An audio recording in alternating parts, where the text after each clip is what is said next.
Hello students, how are you? In second class of aromatic hydrocarbon, we are going to discuss reactions of aromatic hydrocarbon. Aromatic hydrocarbon कैसे reactions देते हैं, किन position पर देते हैं, यही डिस्कस करने जा रहे हैं हम लोग इस लेक्चर में, और वो डिस्कशन प्रॉब्लम्स के थ्रू हम लोग करेंगे। सबसे पहला क्वेश्चन यहाँ दिया गया कि arrange following compound in decreasing order of electrophilic substitution reaction. ये जो रिएक्शन दिया गया है, ये कुछ सेट ऑफ कंपाउंड्स दिए गए हैं, उसमें ये बताना है कि किस में इलेक्ट्रोफिलिक सब्स्टिट्यूशन रिएक्शन फास्ट है, किस में इलेक्ट्रोफिलिक सब्स्टिट्यूशन रिएक्शन स्लो है, वो अपने को अरेंज करना है।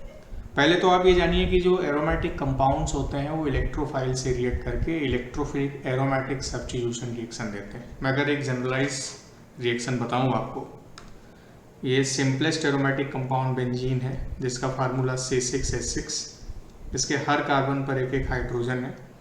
इस पर इलेक्ट्रोफाइल आके अटैक करता है तो H की जगह इलेक्ट्रोफाइल आ गया ऐसे, H निकल जाता है H+ के फॉर्म में। आप देखिए H की जगह E आ गया, सब्स्टिट्यूशन हो गया, और ये सब्स्टिट्यूशन इलेक्ट्रोफाइल से होता है। तो इस तरह के रिएक्शन जो है वो इलेक्ट्रोफिलिक एरोमेटिक सब्स्टिट्यूशन या ES रिएक्शन कहलाते हैं। नॉर्मली एरोमेटिक कंपाउंड न्यूक्लियोफाइल से रिएक्शन नहीं करते, क्योंकि बेंजीन भी इलेक्ट्रॉन रिच है, इसमें पाई इलेक्ट्रॉन्स हैं। आप देखिए सब, ये भी इलेक्ट्रॉन रिच है, तो दोनों में रिपल्सन होगा, नो रिएक्शन। तो एरोमेटिक कंपाउंड जनरली इलेक्ट्रोफाइल से रिएक्ट करके ES रिएक्शन शो करते हैं। सामान्य कंडीशन में वो न्यूक्लियोफाइल से रिएक्शन नहीं करते हैं, पर उसकी कंडीशन आगे हम लोग डिस्कस करेंगे। तो आपको ये पता चल गया कि एरोमेटिक कंपाउंड इलेक्ट्रोफाइल से रिएक्ट करके इलेक्ट्रोफिलिक एरोमेटिक सब्स्टिट्यूशन रिएक्शन देते हैं। अब इलेक्ट्रोफाइल इलेक्ट्रॉन डेफिशिएंट है, तो ये उसी रिंग में ज़्यादा अटैक करेगा या फास्ट अटैक करेगा जहां इलेक्ट्रॉन डेंसिटी ज़्यादा होगी। तो जिस रिंग में इलेक्ट्रॉन डेंसिटी जितनी ज़्यादा होगी उस पर ES रिएक्शन उतना फास्ट होगा, जहां इलेक्ट्रॉन डेंसिटी कम होगी उस पर ES रिएक्शन उतना स्लो होगा। This is the first basic point regarding ES reaction of aromatic compound. अब ये जो क्वेश्चंस दिए गए हैं इसको हम डिस्कस करते हैं।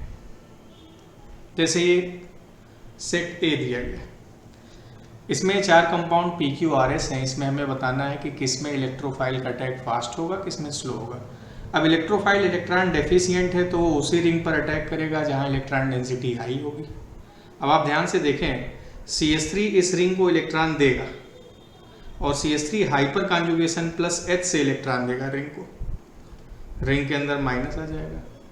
और रिजोनेंस से देगा, यहाँ के अंदर भी माइनस आ जाएगा। रिजोनेंस ये +M इफेक्ट से देगा, यानी रिजोनेंस से देगा। रिजोनेंस ज़्यादा इलेक्ट्रॉन देगा हाइपर कॉन्जुगेशन से, तो रिएक्शन फास्ट हो जाएगा सबसे R में, उसके बाद P में। बचा Q और S। तो Q में F लगा हुआ है। F एक -I ग्रुप है। हेलोजन में हमेशा -I पावर डोमिनेट करता है। ये -I पावर से रिंग से इलेक्ट्रॉन खींचेगा, रिंग के अंदर प्लस आ जाएगा। अब रिंग के अंदर प्लस आ गया तो इलेक्ट्रोफाइल का अटैक यहाँ थोड़ा स्लो हो गया। CN रिजोनेंस से इलेक्ट्रॉन विड्रा करेगा, CN ऐसे रिजोनेंस से विड्रा करेगा ऐसे। अब देखिए बेंजीन पर CN जुड़ा हुआ है, C और N में ज़्यादा इलेक्ट्रोनेगेटिव N है तो N पे माइनस आ गया, C पे प्लस आ गया, और ये प्लस इधर से ले लिया तो यहाँ पे प्लस आ गया, इसने दे दिया तो यहाँ पे प्लस आ गया, इसने दे दिया तो यहाँ पे प्लस आ गया। रिजोनेंस ज़्यादा इलेक्ट्रॉन विड्रा करेगा एज कंपेयर टू फ्लोरीन जो कि -I से विड्रा कर रहा था। तो इसमें रिएक्शन बहुत ही स्लो हो जाएगा, क्योंकि बेंजीन पर कोई भी ग्रुप इलेक्ट्रोफाइल बन के आएगा, रिंग के अंदर ही प्लस चार्ज है, तो रिएक्शन और स्लो हो गया। तो सबसे फास्ट रिएक्शन R से हुआ, फिर P से हुआ, फिर Q से भी स्लो होगा, और S से तो बहुत ही स्लो हो जाएगा। So this is the answer. Next question, इसमें क्या है कि बेंजीन पर हैलोजन्स अटैच हैं, फ्लोरो, क्लोरो, ब्रोमो, आइडो। इसमें किससे रिएक्शन फास्ट होगा, किससे स्लो होगा, ये अपने को देखना है। तो जब बेंजीन पर कोई इलेक्ट्रोफाइल अटैक करता है तो एक सिग्मा कॉम्प्लेक्स भी बनता है। सिग्मा कॉम्प्लेक्स का बनना ही ES रिएक्शन का स्लो रिएक्शन स्टेप होता है, और स्लो स्टेप जितना ही स्टेबलाइज होगा रिएक्शन उतना फास्ट होगा। जैसे बेंजीन पर कोई ग्रुप ऐसे जुड़ा हुआ है, मैं यहाँ पर ये बनाता हूँ,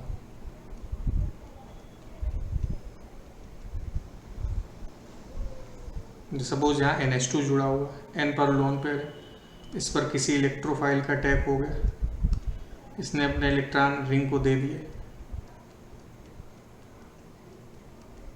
यहाँ H था इलेक्ट्रोफाइल NH2 और यहाँ पे प्लस आ गया। अब ये जो प्लस बना, ये प्लस की स्टेबिलिटी ही डिसाइड करती है कि किस में रिएक्शन फास्ट होगा, किस में स्लो होगा। इलेक्ट्रोफाइल पर जब अटैक होता है तो रिंग के अंदर प्लस आ जाता है, वही प्लस रिंग के अंदर जो प्लस बनता है उसी के हाइब्रिड को सिग्मा कॉम्प्लेक्स बोलते हैं। सिग्मा कॉम्प्लेक्स जितना स्टेबलाइज होगा, रेट ऑफ रिएक्शन उतना फास्ट होगा। N का लोन पेयर इस रिंग को इलेक्ट्रॉन देके इसको स्टेबलाइज कर दिया, स्टेबलाइज कर दिया तो ऐसे बन जाएगा, इस तरीके से double bond NH2 plus H और एक इलेक्ट्रोफाइल, सबके ऑक्टेट कंप्लीट, 8 इलेक्ट्रॉन, यहाँ भी ऑक्टेट कंप्लीट, यहाँ भी ऑक्टेट कंप्लीट।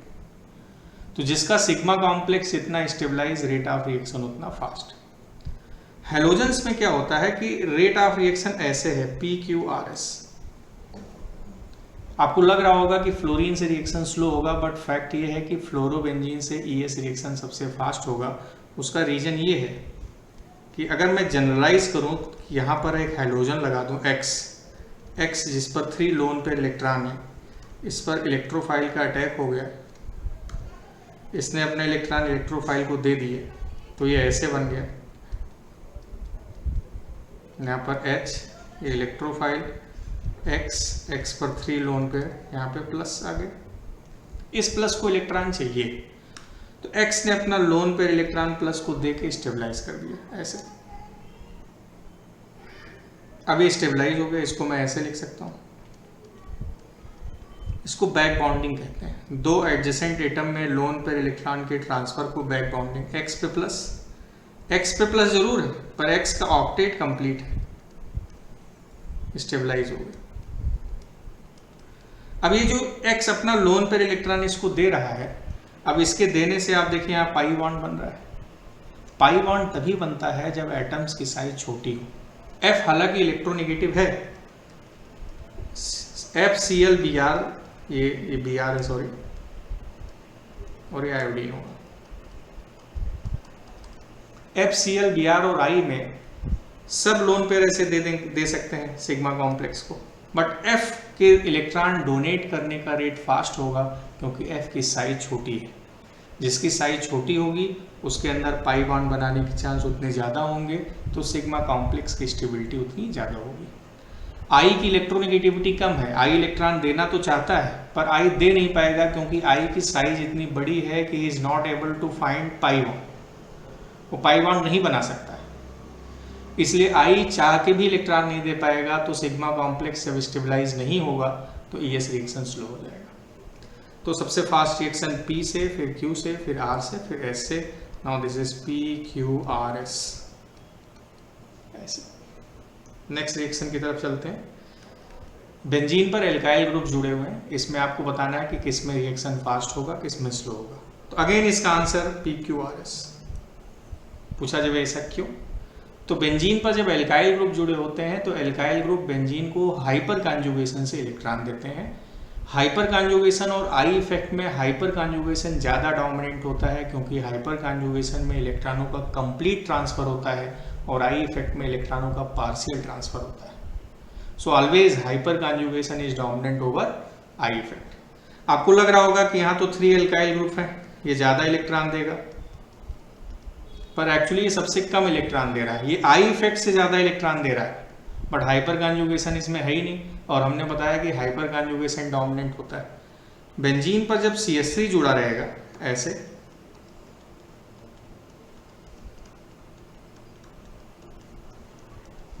H निकल जाता है H प्लस के फॉर्म में ऐसे। इस बॉन्ड के इलेक्ट्रॉन इधर आ गए, यहाँ पे माइनस चार्ज आ गया, इसका रेजोनेटिंग स्ट्रक्चर ऐसे बन गया,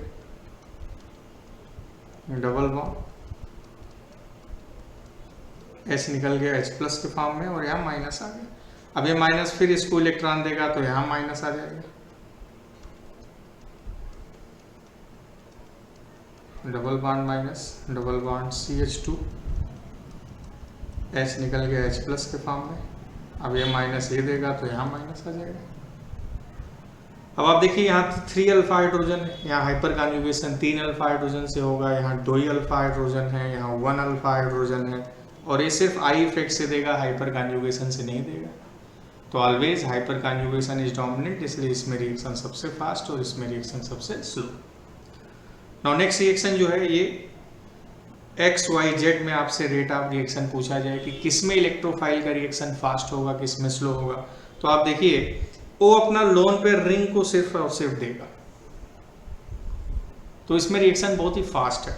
यहाँ पर क्या है, O का लोन पेयर इस रिंग की तरफ भी जा सकता है, ये इधर भी जा सकता है, CO की तरफ भी, दो जगह डिवाइड हो गया, क्रॉस रिजोनेंस हो गया। तो यहाँ पर ये बहुत ही स्ट्रॉन्ग एक्टिवेटिंग ग्रुप की तरह काम कर रहा है, और यहां पर ये मॉडरेट एक्टिवेटिंग ग्रुप की तरह है, और यहां पर तो CO रिंग से इलेक्ट्रॉन विड्रॉ कर रहा है, ऐसे रिंग के अंदर प्लस आ गया, तो रिएक्शन स्लो हो जाएगा। तो सबसे fast reaction X, then Y, then Z. This is the right answer. So this is how we can compare in which ring ES reaction is faster and in which ring ES reaction is slower by considering all these factors कि कहाँ पर resonance dominant है, कहाँ hyper conjugation dominant है, और कैसे sigma complex की stability भी हमें ध्यान रखनी है। तो ये तो था रेट ऑफ रिएक्शन के बारे में। अब ES रिएक्शन के जनरल रिएक्शन को भी आज हम थोड़ा सा डिस्कस कर लेते हैं। ये कुछ रिएक्शंस दिए गए हैं, हमें इनके प्रोडक्ट बताने हैं। जैसे बेंजीन पर CH3 जुड़ा है, इसको टॉल्वीन कहेंगे, इस पर HNO3 प्लस H2SO4 का रिएक्शन कराया, तो बेंजीन पर HNO3 प्लस H2SO4 का रिएक्शन कराने से नाइट्रेशन होगा।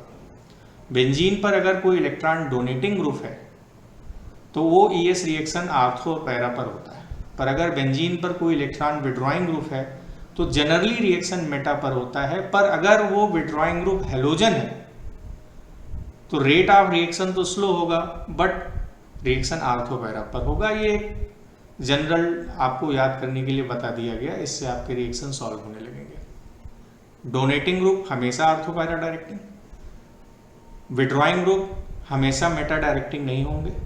विड्रॉइंग ग्रुप अगर हेलोजन है तो वो रेट ऑफ रिएक्शन स्लो करेगा, बट वो आर्थो पैरा डायरेक्टिंग होगा, इससे आपका काम हो जाएगा। अब बेंजीन पर CH3 जुड़ा, इसका हमने नाइट्रेशन करा दिया, तो इसके दो प्रोडक्ट बन गए, एक आर्थो पे बन गया और एक पैरा पे बन गया। जैसे CH3NO2 प्लस एक पैरा प्रोडक्ट,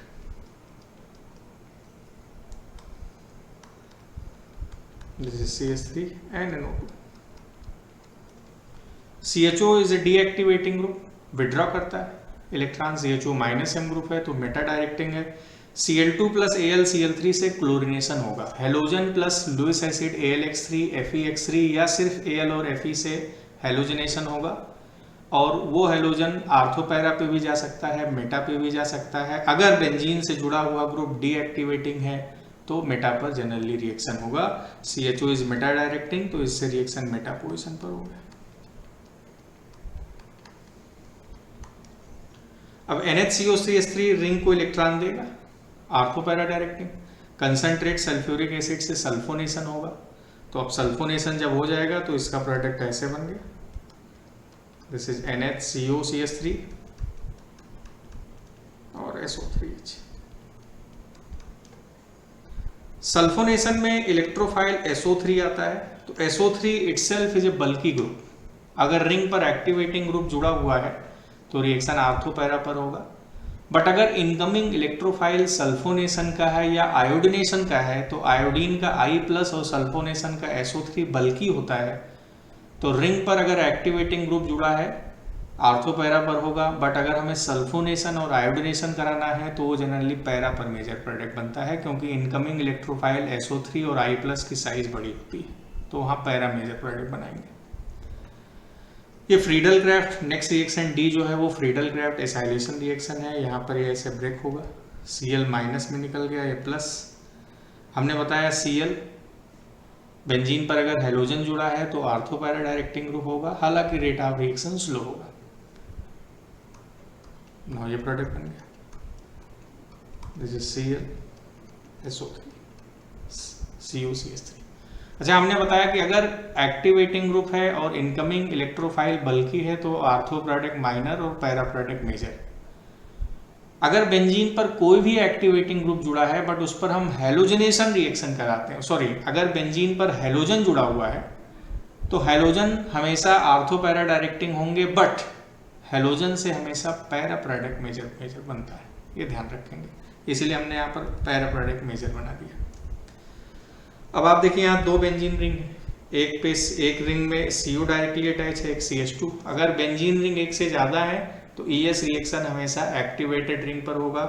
ये CO इस रिंग से खींचेगा तो इस रिंग में प्लस है, CH2 देगा तो यहाँ माइनस है, तो रिएक्शन इस रिंग में होगा। Br2 प्लस Fe से ब्रोमिनेशन होगा, और ब्रोमिनेशन रिएक्शन जो हो गया, this is CO CH2 Br।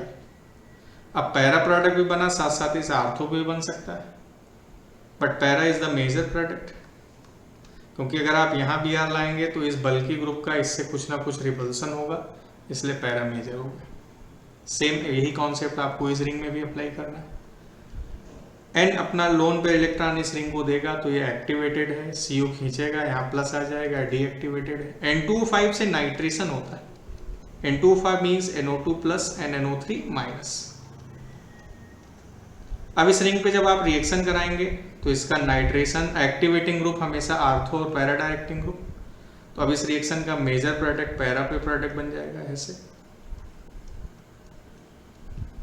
This is N CO H and NO2, this is the product.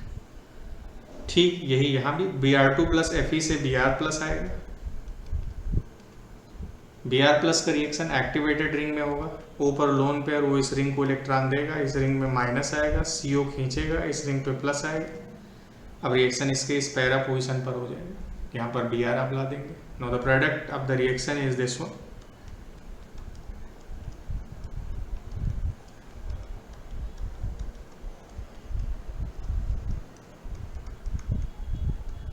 This is the major product.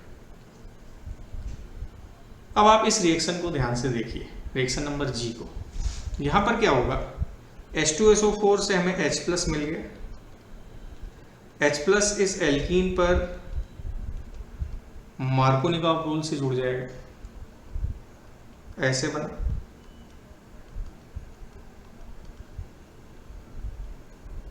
यहां पे प्लस ऐसे। अब यहाँ हाइड्रोजन की शिफ्टिंग हो जाएगी ऐसे, हाइड्राइड शिफ्ट जिसे बोलते हैं हम लोग, हाइड्राइड शिफ्ट हो गई तो ये ऐसे बन गए। अब 3 डिग्री का टाइम बन गया। 3 डिग्री का टाइम हाईली स्टेबलाइज, पहले 2 डिग्री का टाइम ही था।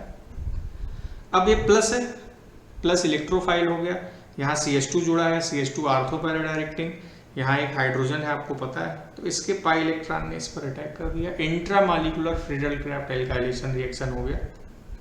अब अगर आप इसको पोजीशन नंबर 1 एज्यूम कर लें, this is 2, this is 3, this is 4 and this is 5, तो 1 5 के बीच बॉन्ड बन गया। अब ये ऐसे बना 5 मेंबर रिंग।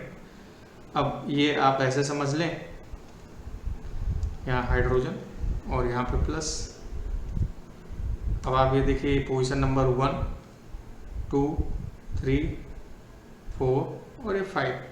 अब 5 पर जो पोजीशन नंबर 5 है उस पर एक मिथाइल भी जुड़ा हुआ है और उस पर एक इथाइल भी जुड़ा हुआ है। अब H2SO4 से H प्लस आया था, जो HSO4 माइनस बचा हुआ था वो HSO4 माइनस H पर गया, H प्लस में निकला, इस बॉन्ड के इलेक्ट्रॉन इधर आ गए। अब ऐसे बना,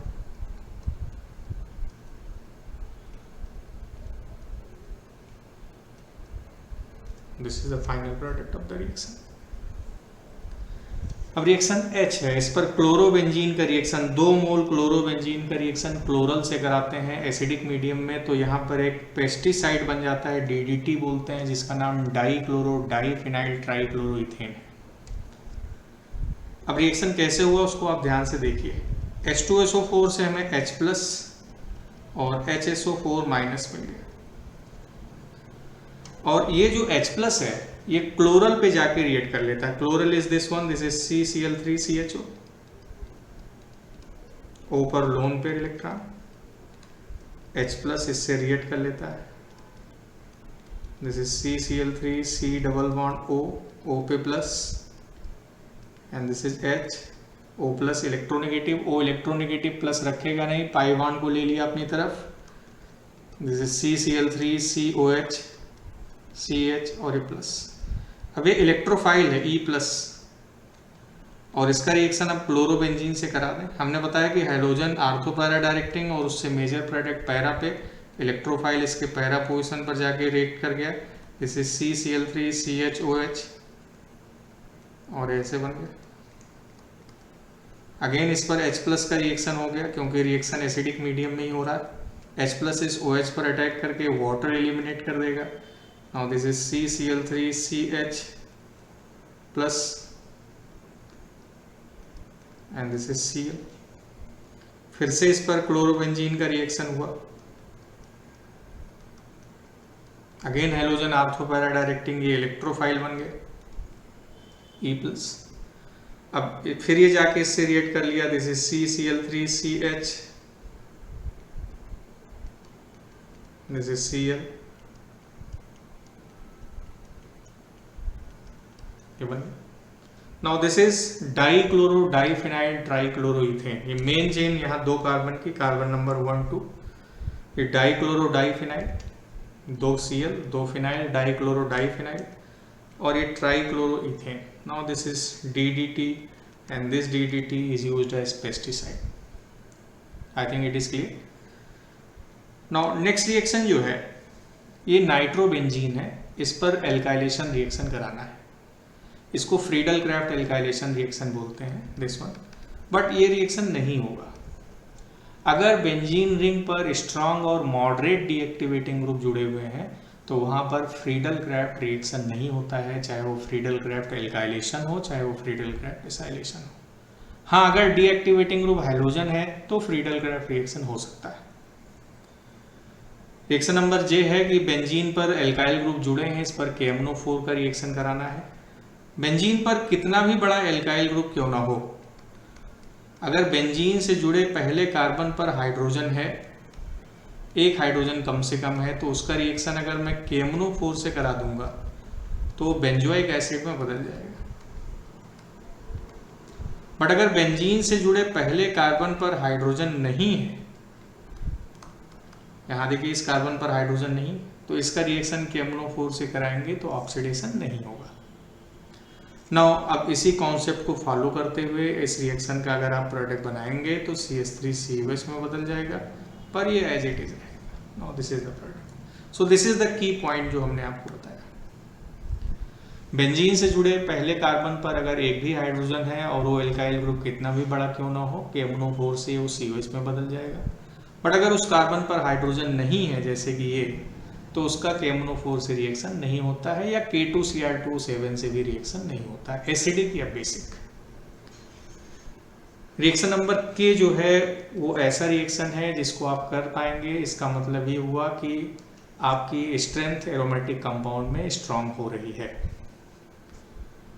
बेंजीन का रिएक्शन सक्सिनिक एनहाइड्राइड से है, ये फ्रीडल क्राफ्ट एसाइलेशन रिएक्शन है। एसिड एनहाइड्राइड का जब आप रिंग से रिएक्शन कराएंगे तो ये ऐसे ब्रेक हो जाता है। यहाँ पर आप प्लस चार्ज एज्यूम कर लें, ये माइनस और यहाँ पे प्लस, तो जो A बना वो ऐसे बन गया।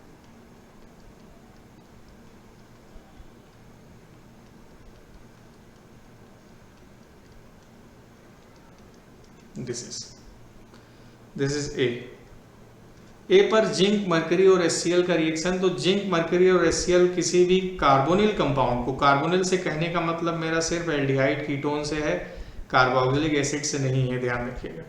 तो RCOR will get convert to RCH2R। आप ये ध्यान रखेंगे कि अगर कोई कार्बोक्सिलिक एसिड है या एस्टर है, उसके O को हम इससे रिएक्शन कराएंगे तो नहीं होगा। इस पर जिंक मरकरी और HCl का रिएक्शन कराएंगे, नो रिएक्शन। अब A से B जब हमने कन्वर्ट किया तो प्रोडक्ट ये ऐसे बन गया।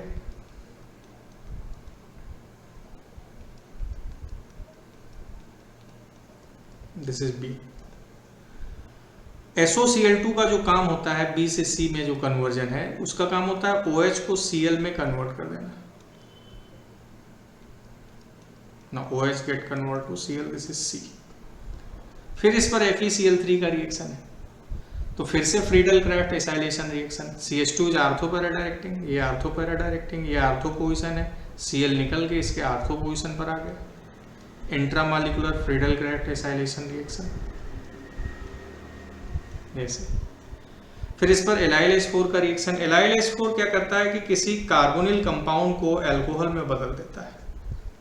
तो RCOR this get convert to RCHOHR ऐसे। तो जो E बना वो ऐसे एक अल्कोहल बन गया।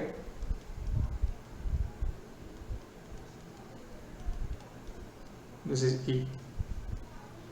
किसी अल्कोहल पर कंसंट्रेट H+ और हीट का रिएक्शन मींस डिहाइड्रेशन रिएक्शन है, तो इसका डिहाइड्रेशन जब हमने कराया तो ये ऐसे बन गया, F बन गया। इस पर NBS का रिएक्शन कराया गया, तो NBS एल्कीन से जुड़े पहले कार्बन पर H की जगह Br ला देता है, free radical substitution reaction. Now this is the product.